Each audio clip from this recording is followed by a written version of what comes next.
नाजरीन, रिजवान अहमद सैफ़ी साहब हमारे साथ मौजूद हैं। एक्सपो के हवाले से इनसे पूछेंगे। एक्सपो है 2022 रियल इस्टेट के हवाले से पाक चाइना सेंटर इस्लामाबाद में, आप यहाँ मौजूद हैं, आपकी क्या तासुरात है, क्या कहेंगे? जी माशाल्लाह, रियल इस्टेट के हवाले से ये एक अच्छी कोशिश और काविश है। ऐसे एक्सपो होने चाहिए क्योंकि मौजूदा दौर में रियल इस्टेट काफ़ी पीछे गई है। काफ़ी ज़्यादा जो इस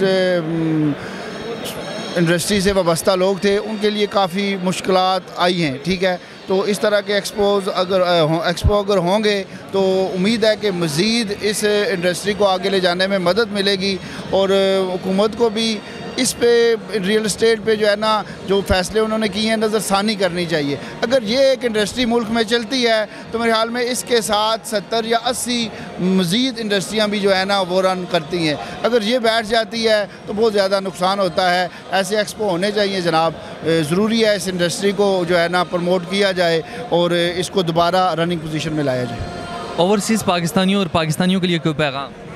जनाब, ओवरसीज़ पाकिस्तानियों और पाकिस्तानियों के लिए पैगाम यही है कि आप 70 साल से मुख्तलिफ़ लोगों के हाथों में खेल रहे हैं, मुख्तलिफ़ लोगों का अलाकार बन रहे हैं। गुजारिश सिर्फ यही है कि इस्लाम के साथ खड़े हो जाएं।